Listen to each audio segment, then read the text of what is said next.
Hey everyone, welcome to season 3, episode 15 of the Senstennial podcast. And we're very excited for the second half of the show because we're going to be joined by special guest Jamie McLennan, which I'm sure many of you listening, watching know who Jamie is. He does a lot of commentary for TSN on the broadcast for the Ottawa Senators. So going to get ramped up to get his thoughts on the Ottawa Senators. But before we get to that, we just want to recap the 4-game win streak that the Ottawa Senators were on going into the All-Star break weekend. And so, kicking things off from the top, Bennett, what do you have to say about Ottawa and this hot streak they're riding right now? Yeah, it's good and bad because obviously it's great to see the Sens starting to string some wins together. We had the offense popping off in the last three games, 2 goals against the Islanders, followed by six against Toronto, and then five apiece in the last two games against Montreal. So obviously a much needed outpouring of offense. However, the bad news is that it's the All-Star break. So we've got this big long break now, and at a bad time in the sense of we're just started to get some momentum going. So we all hope that that momentum will pick right up where it's left off when we return against the Oilers in a couple of weekends. We know that we're probably going to have Zub back for that game as well. He was recently activated off of the IR, so that's it gives us a little bit of time to get everybody back in the lineup. We hope, but yeah, great to see the Sens putting it together a little bit.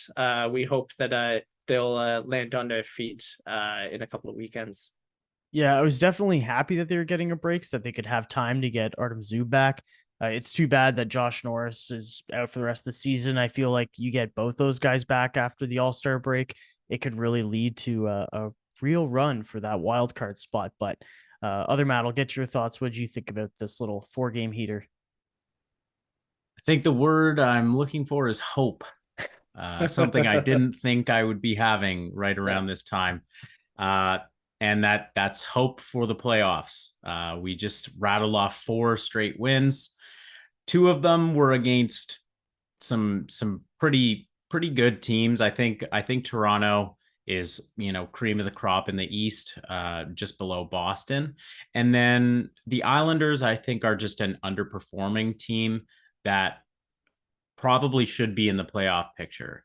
But we handled the Islanders, and credit where it's due. Anton Forsberg had played steady hockey throughout the four games.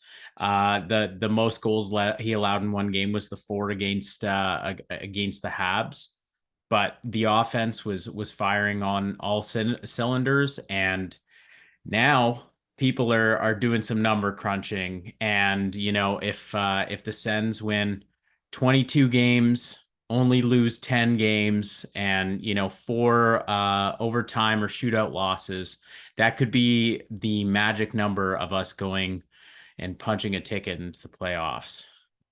Yeah, I think the biggest thing for the Sens is that they're fortunate that the teams ahead of them haven't been very consistent either.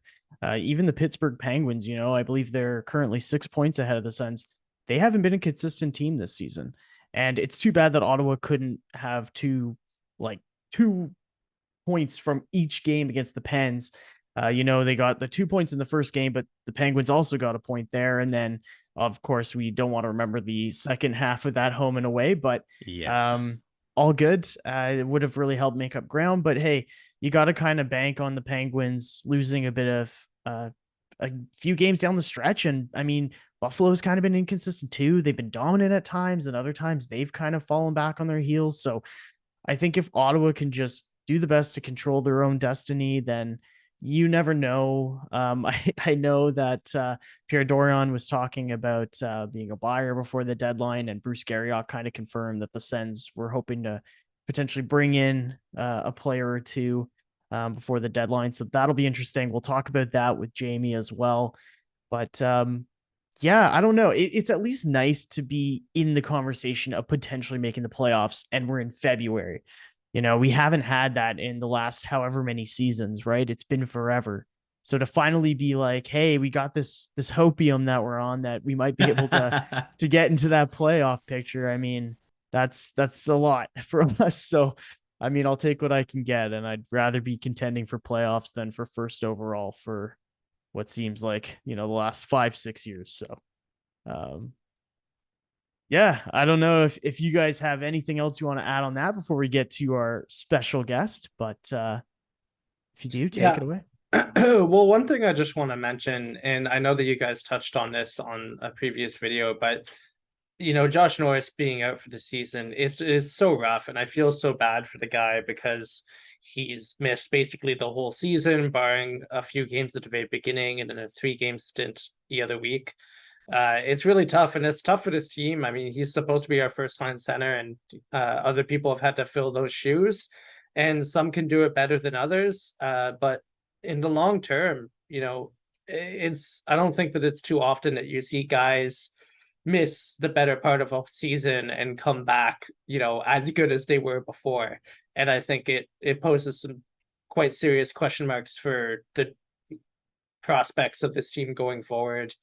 If we're continuing to hang our hat on Josh Norris being our number 1 or even number 2 center, I think he's really going to need to have a good season next year. And if he misses time early on with injuries and stuff, then I think that the team is going to have to strongly consider their options for his future, because we're going to be very soon entering win now mode, and you can't be in a position where one of your core pieces is just through no fault of his own, just unable to play games. Yeah, and I think it's fair that you bring that up. I mean, the more cynical side of me is like, hey, at least we got LTIR, like at least that's the thing, the NHL that teams can exploit and have exploited for the last few years. I mean, for me, I'm in agreement with you. I want all the best for Josh Norris. I want to see him back in the roster, in the lineup. Him as the second line center is phenomenal. His age, the contract he's on, everything. It looks great, but it just makes you wish that he had not sought out so many second, third, fourth opinions on doctors and had just gotten the surgery, which I believe the team wanted initially anyway. I don't put all the fault on Josh Norris. I think that there's a number of failures that happened that led to him coming back, playing a few games, and being injured again for the rest of the season. It just sucks. Like, you want a healthy roster, and I feel like if the Sens had been healthy the entire year, we would be neck and neck for a wild card spot right now. We wouldn't be like, oh, if we win 20 of the next 32 games or whatever it is, right? So that's a downer for sure. But hey, I like to focus on the positives. We got a 4-game win streak. Zub's coming back after the All-Star break. Anything can happen. And who knows, maybe Dorion and Ryan Bonus make a savvy ad before the deadline, and don't go guns blazing like the Islanders and go out and get a Bo Horvat, but get someone who can just kind of add to the roster, maybe has a bit of term so that it's not a risky trade. And we'll just see what happens. So on that note, thank you for listening this far. I know you're all excited to get to Jamie McLennan, so we'll hop over to that now. Before we get to that, we just want to say we are nominated right now in the 2023 Faces Magazine Award for the Best Sports Podcast category, and we will put a direct link to the voting in our description. So if you could please vote for us, we'd really appreciate that. I believe voting ends on February 16th, so you can vote once a day. Please consider doing so if you like our content. You can also follow us on social media. We're on Twitter at Senstennial, and both Instagram and Reddit at the Senstennial. And then we all have our own personal Twitters that'll be on the screen there for you to check out if you want to follow us on our personal accounts. So thank you for watching. Thank you for listening.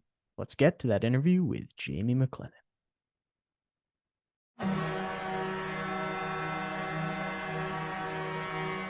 What's up, NBA fans? It's time to bring the hoops action to the palm of your hand with DraftKings Sportsbook, an official sports betting partner of the NBA.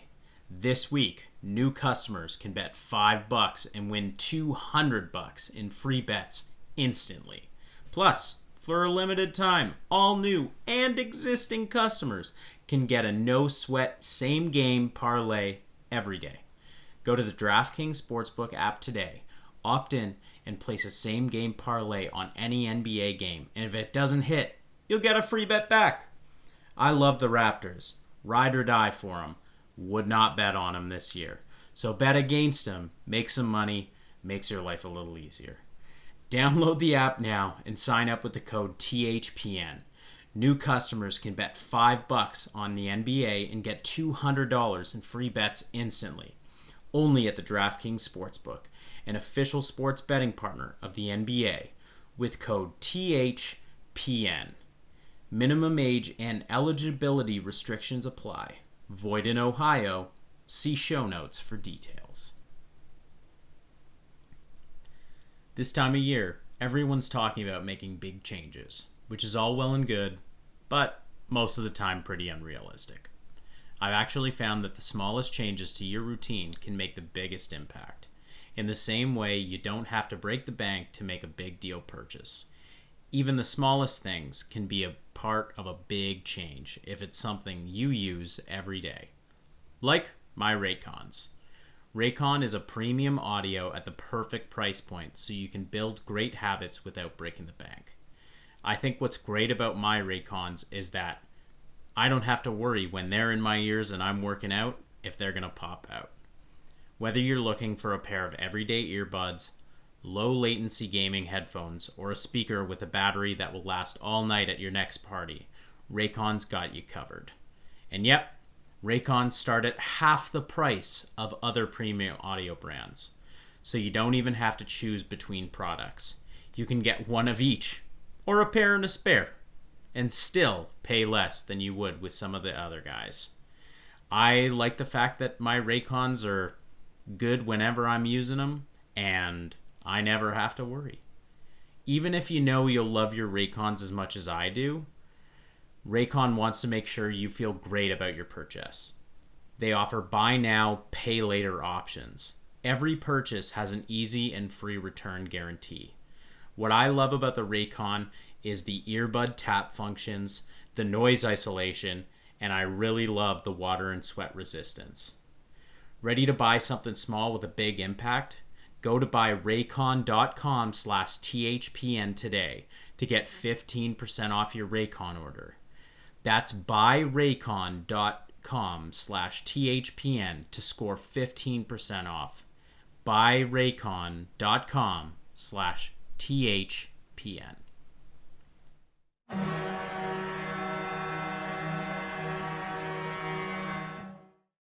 Hey everyone, welcome back for the second half of our show where we have Jamie McLennan here.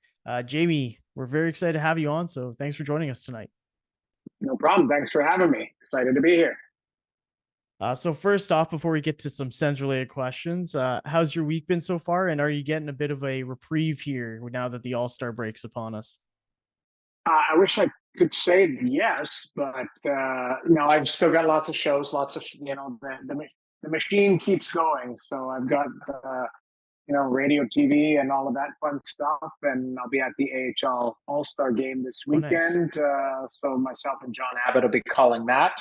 So I was telling somebody today, my rest comes July 2nd, the day after free agency. So everything else is, when you're, during the hockey season, it's just you're full on. So it's, I usually get 8-9 weeks off in the summer. So I take full advantage of that. But right now, I'm full on. But yeah, I would be nice to have a little bit of reprieve, but it's harder when you don't have games because now you've got to create content on your own.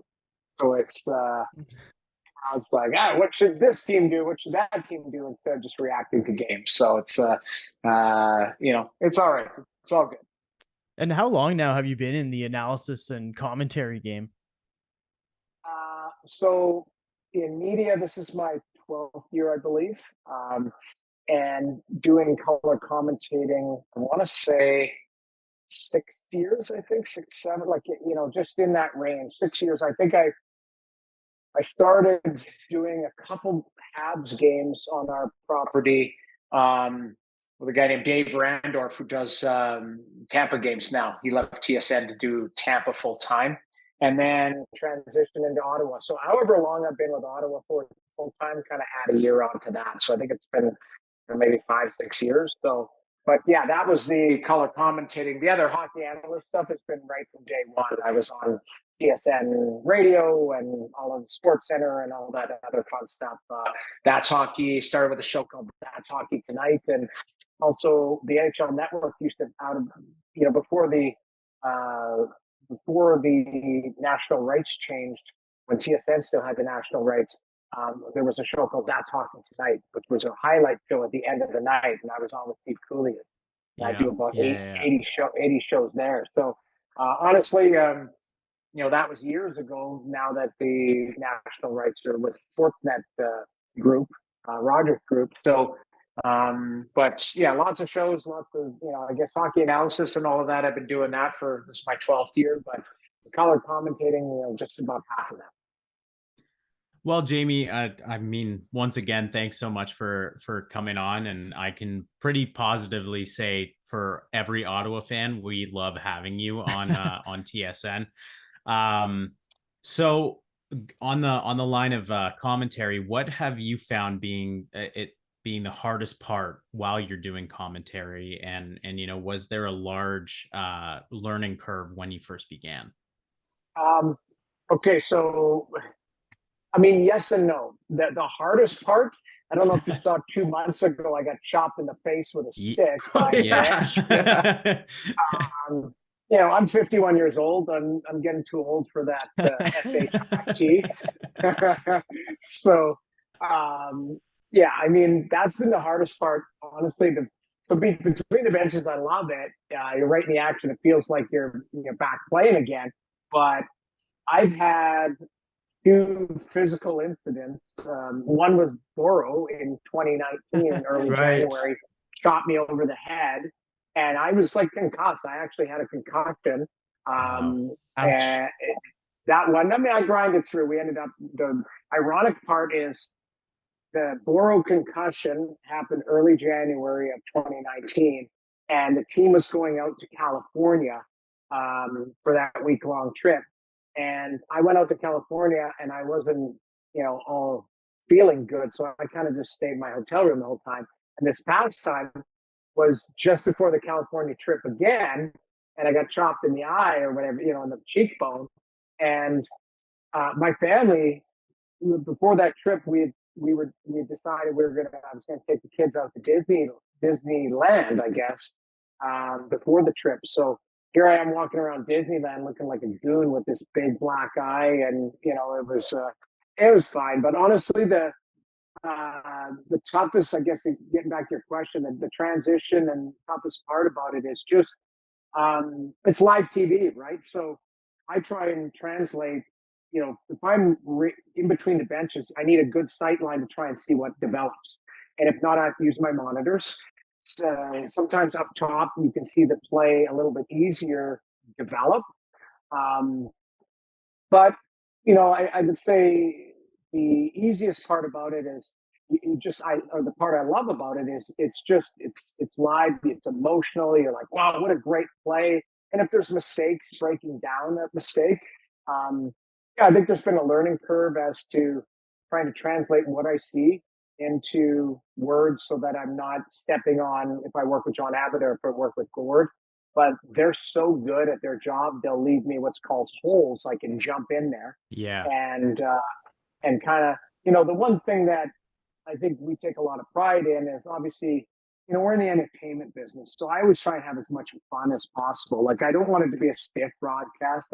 I find that if it's a stiff broadcast, then I don't think the person sitting on their couch at home, they can look on NHL.com and look up stats. So I try not to spew a ton of stats, but I like relevant stats that maybe pertain to what's going on.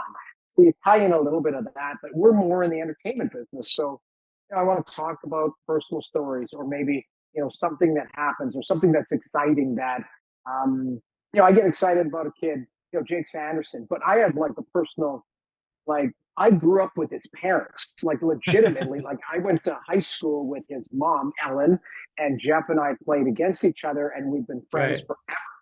That's amazing. This is their kid, this 20-year-old star. And I met him when he was a baby, but I'm like, this is, Jeff and Ellen produced, they've got 3 great kids or whatever, but like they produced like a budding star.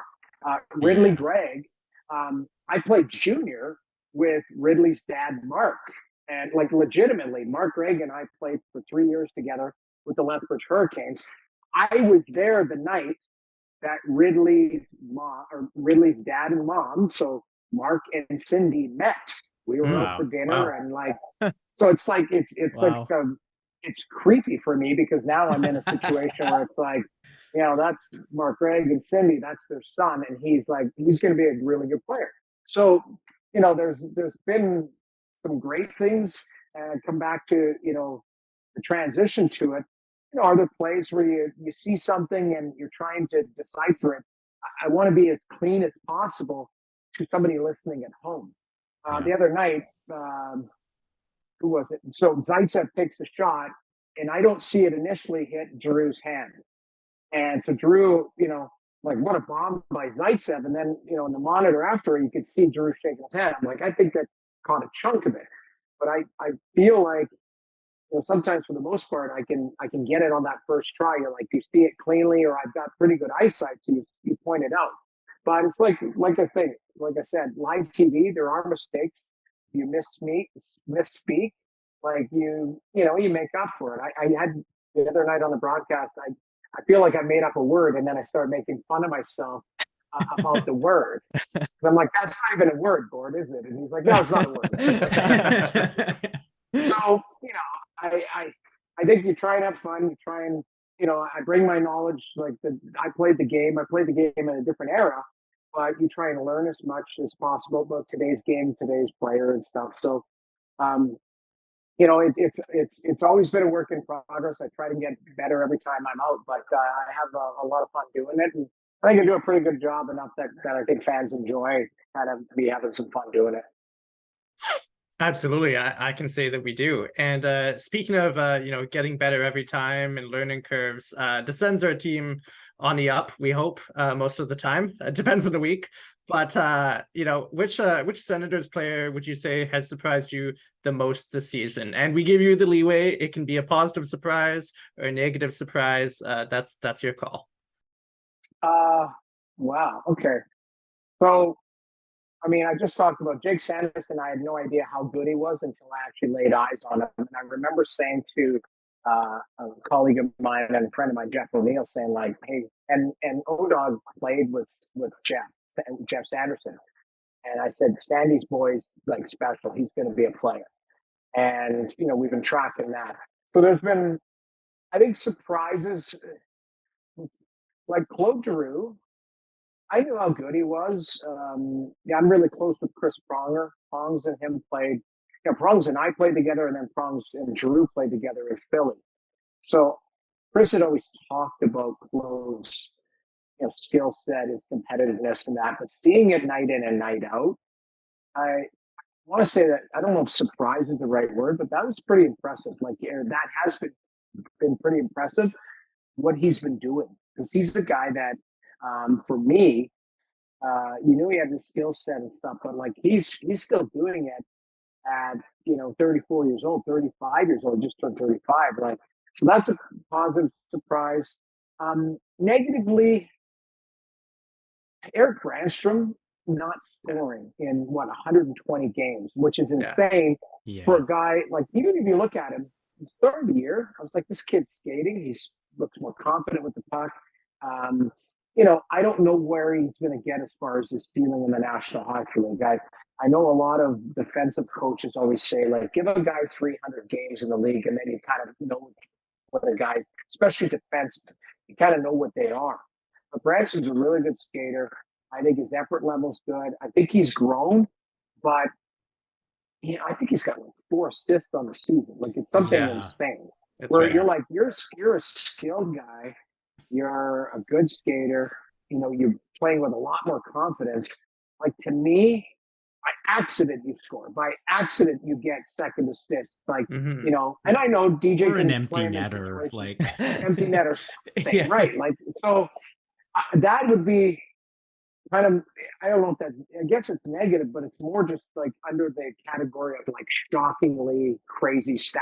Like, you're like, that guy should have 15 points, Yeah. and he's got 4 and 0 goals and 120. So that's kind of you can go through the storylines. I was disappointed in their start again. I really thought the last couple of years they put themselves right behind the 8 ball for those last 2 seasons where they were like 4-12 or whatever it was in their first 16, and they did it again this year where they really got behind them.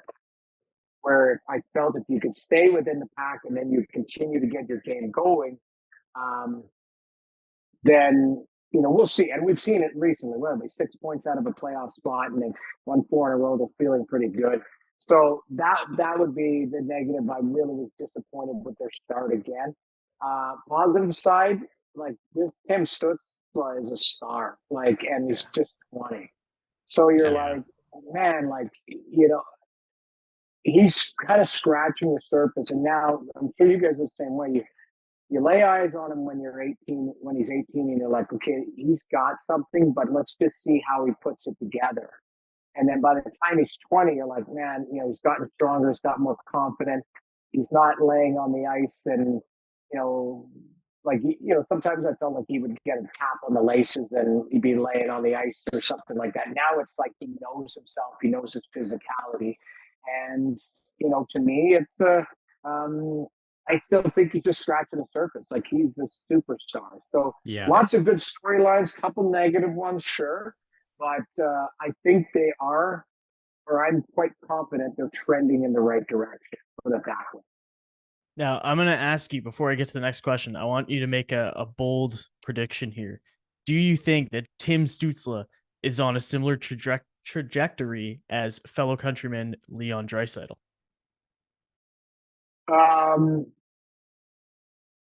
Just a tier below that.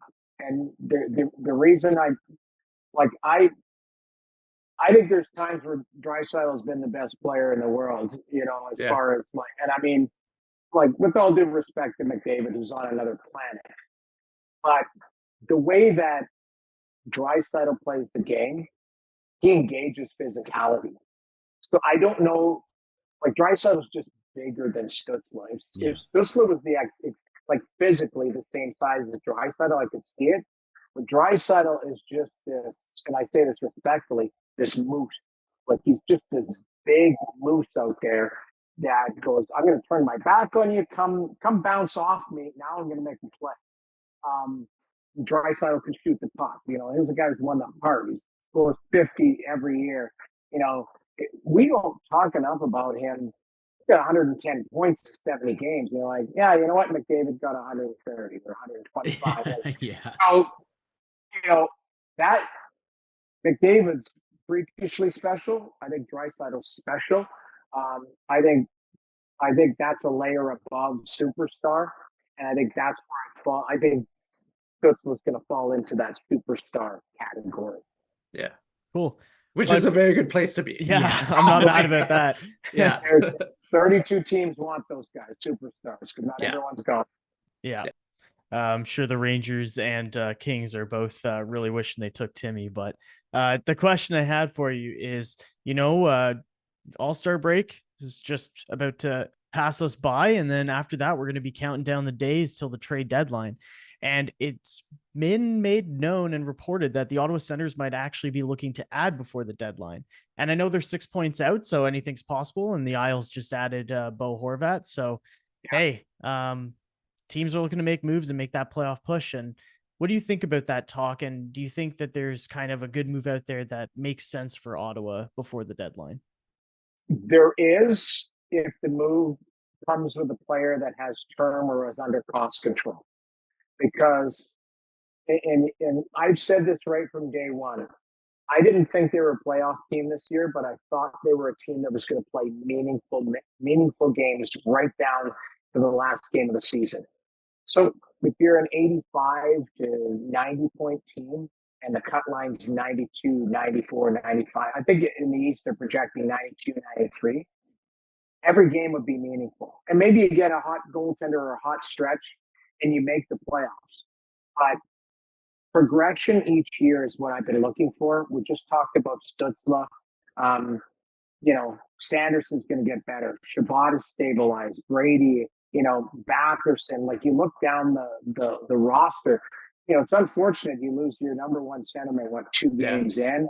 Now Stützle is going to be your number one too, but eventually it's probably going to be Stützle and Norris, right? Yeah. But either way, Josh Norris is a hell of a player. So to add, I would love to see them add a top four defenseman. Love to see that. But somebody who falls into the category of, hey, our left side set for the next, 8 years, 7 years with Shabbat, and then if you can get Sanderson so you got those two. If you could find, I really like Artem Zub. I think he's that, you got a kind of a guy who can be more offensive and then a guy who can be stable.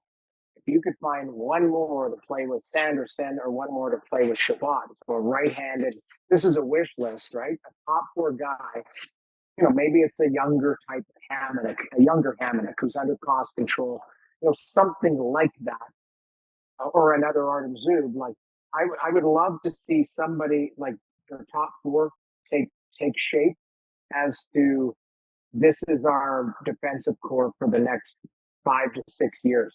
So I look at Buffalo, for example. Like Buffalo's got their top four D are 22 and under, right? So, you've got Dolan and Power, and then that Sanderson kid, everyone bothered and was pissed about him signing a 7-year deal at like $4 million a year. He's kind of like that Mark McGough, right? Like that stay-at-home, big moose stay. So, and then Yoki Haru is the other one. So you had that template and you put it in Ottawa where you've got Shabbat, Sanderson, and then Zub and one other person. Now you can bleed in your bottom pairing and draft and develop. Jacob Bernard Docker, he might end up being that. I don't know. I feel like he needs more. With injuries, he needs seasoning. So again, give the guy 300 games, we're going to have a different conversation. He might be that guy. But is the timeline going to catch up with what their needs are to take that next step with Bernard Docker? He might be the third pairing guy that pushes into the second pairing 2-3 years from now. So it's interesting. But that's, to me, if you're asking to add, it's adding with a purpose and not to put the team over the top this year, to continue to build with this core and shape around it.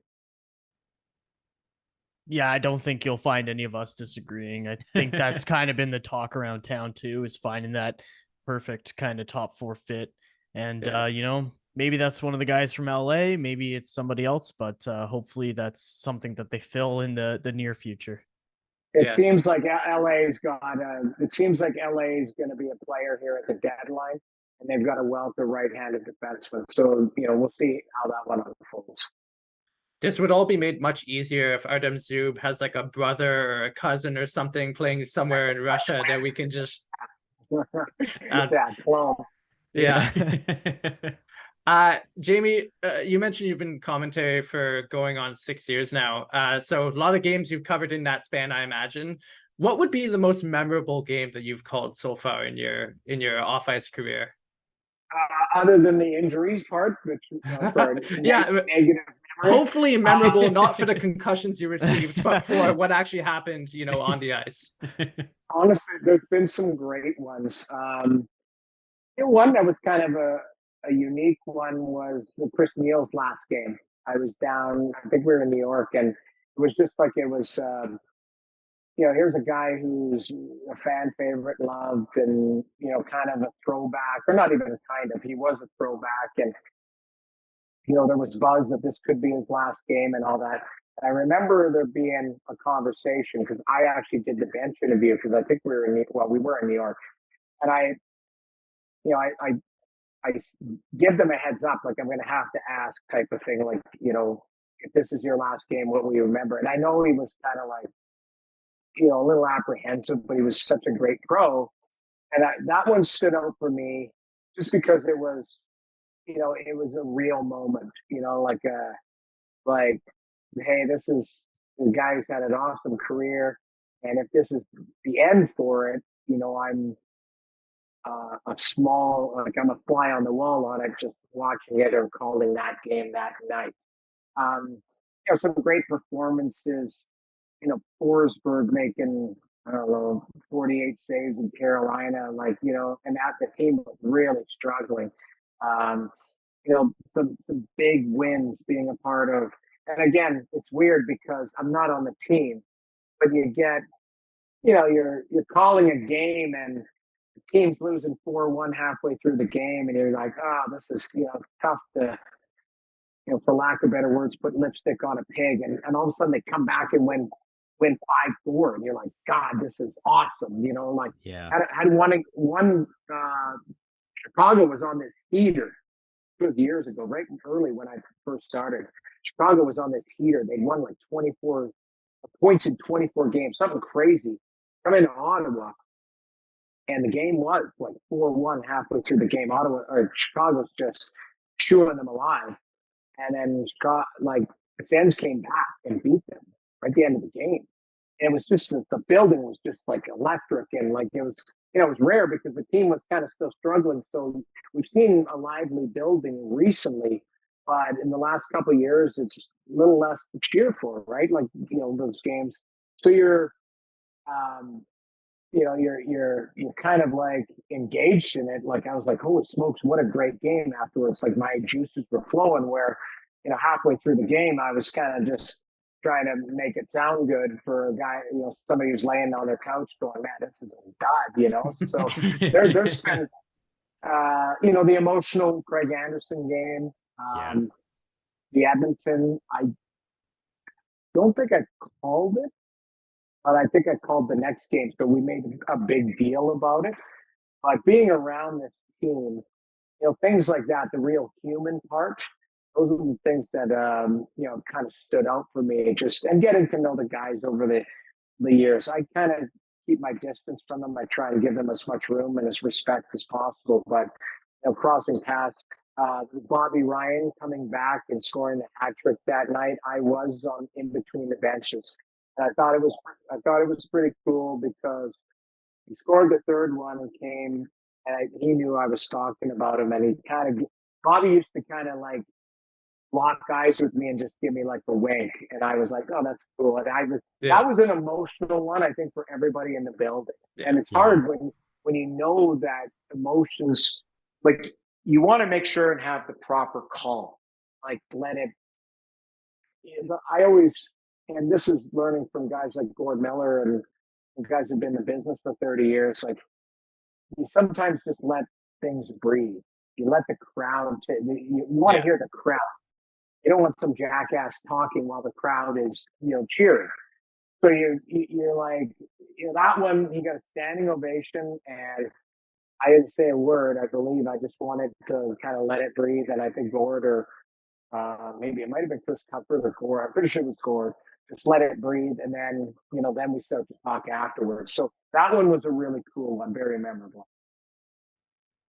It's a pretty cool art form. Just like, we're podcasters. We don't have that ability to do that, but just sitting here and listening to that, it's kind of brings chills to you. If you sit there and do nothing on your podcast, nothing gets accomplished. So exactly. There's no sitting and letting it breathe. No, I think it's really cool hearing these stories, and like, I, for one, of the guys here, we're loving this, and once again, really appreciate you coming on.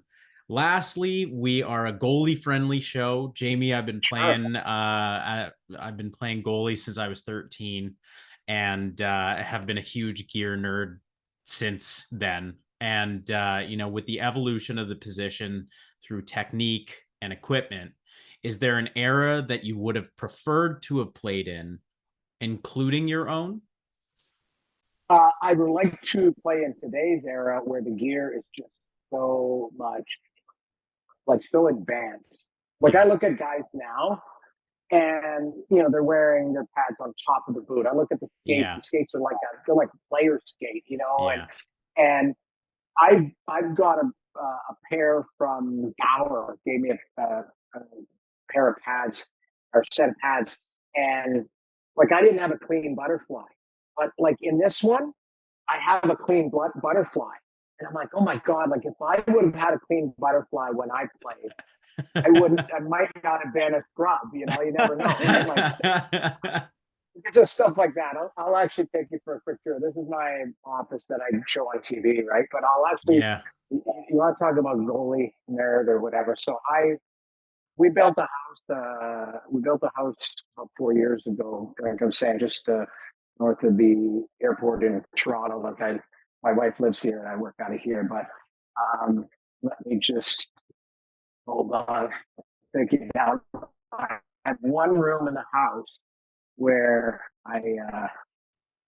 my wife like got me. So it's called the Jersey room. Oh, wow. That's nice. I go in and my wife for my birthdays and that I would get my jersey. These are game worn from every team that I played for. Holy And cow. then in the pictures, I got the pads to match. Yeah. And then my Damn. masks, the mask for each jersey, each situation. So That's awesome. obviously Islanders, Minnesota, St. Louis, Calgary, Florida, and then the Rangers. So, and I just have gear to kind of match it and all that. So I got it. My son is 5 and he wants to be a goalie, although I just want him to just chill and be a player. But so yeah, so that's kind of my little vanity thing. And it's just in the basement, I kind of just hide it. So if the goalie, when it comes to like gear, yeah, I just like the advancements, the technology stuff, Yeah. right? Like, how light everything is, how durable everything is. I go back to being a kid. I had those old leather pads with deer hair in them, right? So, Yeah. you're having a tough go. Be 30, feel like you're 30 pounds. The pads were 30 pounds by the end of it.